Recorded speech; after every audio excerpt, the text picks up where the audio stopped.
G'day everyone, hope you're doing really well. Welcome back to Planet Coaster 2. And in this video I'm just going to share 3 tips that don't have their own home, but they are in addition to the original editing videos that I've shared. So more advanced techniques and some tricks that I think you'll find useful. So without further ado, let's get stuck in. Okay, so if you've ever tried to create a corner stair consistently, you might have pulled your hair out a bit, wondering why it sometimes works and sometimes doesn't. So I'm using the stamp tool here to place the smallest stamp square that we have.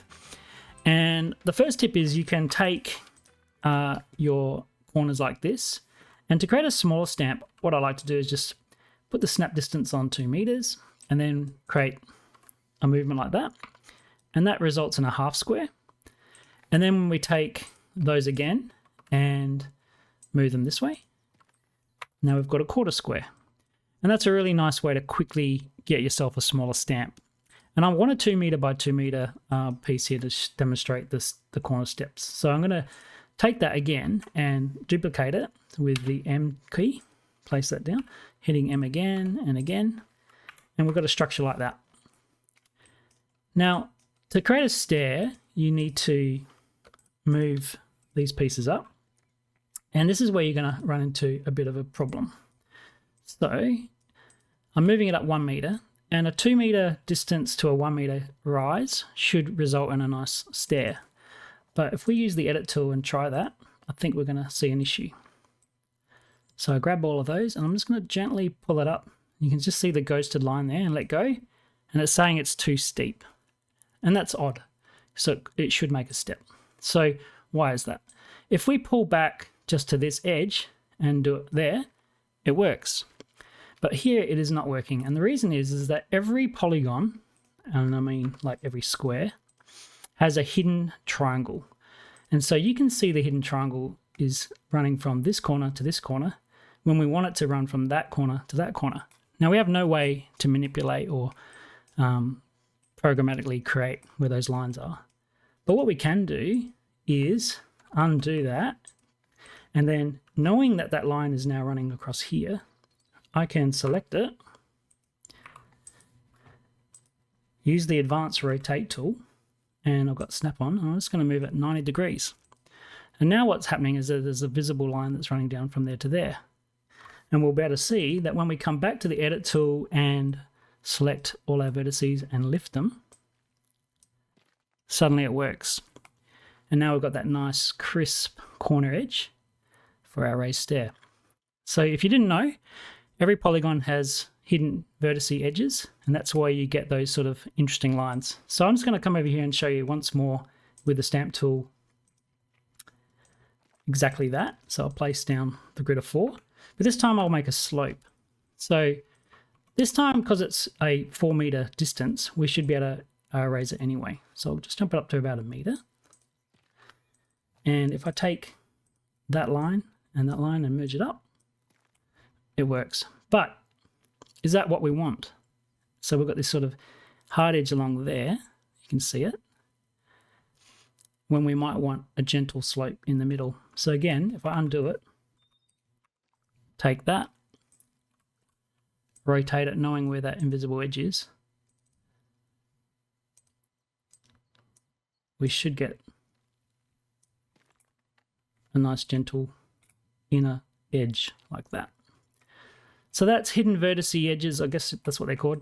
Hidden edges on a polygon rather. And yeah, by knowing that, you can see as you manipulate your pieces where they might be, and then yeah, control exactly where your hard edges go when you have a variance in height on your paths. So hopefully that one was useful. Okay, so in this tip, I've got a bit of a brain teaser for you, and that is, can you create a curbless path, a path without those concrete edges? And in the game, officially, there is no way to do that, but with this technique, you certainly can. So here's a curbless path, no problem at all. And you might be wondering, well, how is that possible? So if I just show you speed up here, yep, I guess I've got no problems following that path. They're going to the store and tracking back. So how's that possible? So if I zoom out a bit, you will get a bit of a hint, and it's got something to do with these wooden stumps. And what we've effectively done is use the natural path and create a giant grid all across our park. And that is basically means guests can walk anywhere.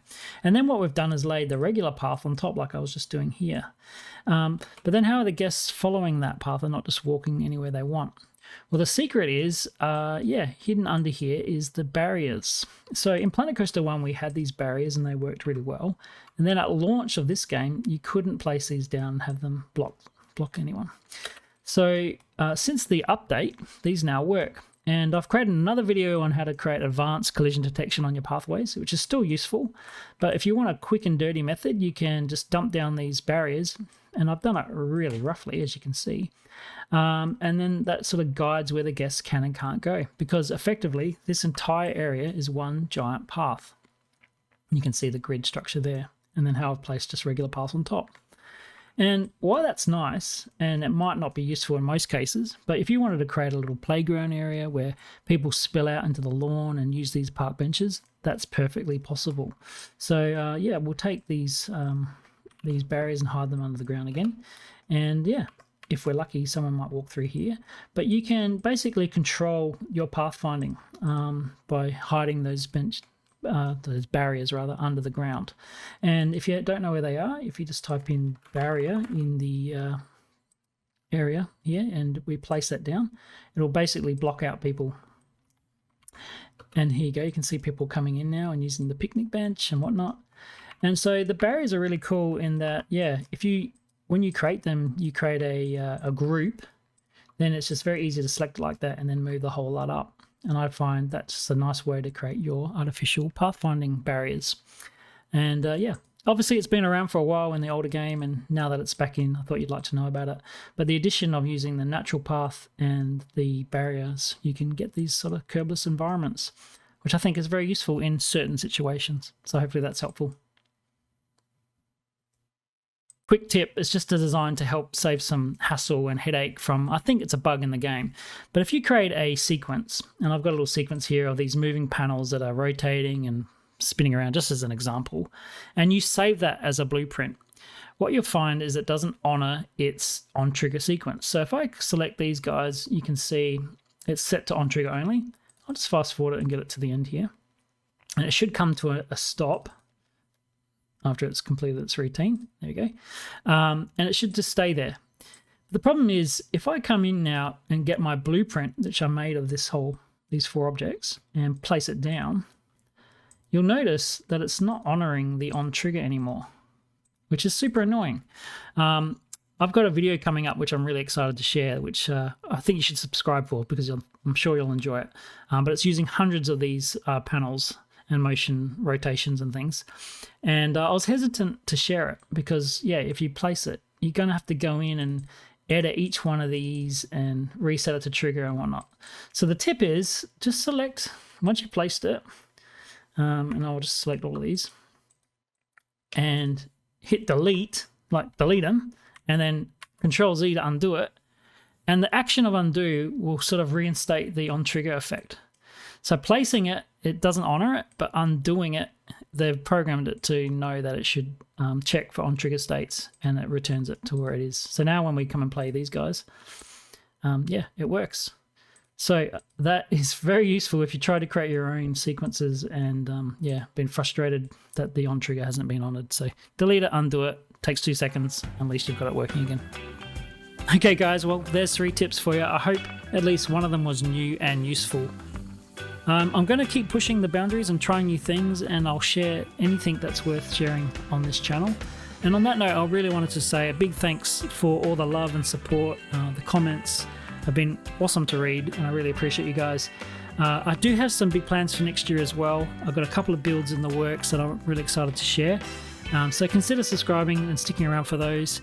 But if I don't talk to you before the new year, I hope you have a wonderful Christmas and time with family and friends and loved ones. Enjoy your holidays, and of course, play some Planet Coaster 2.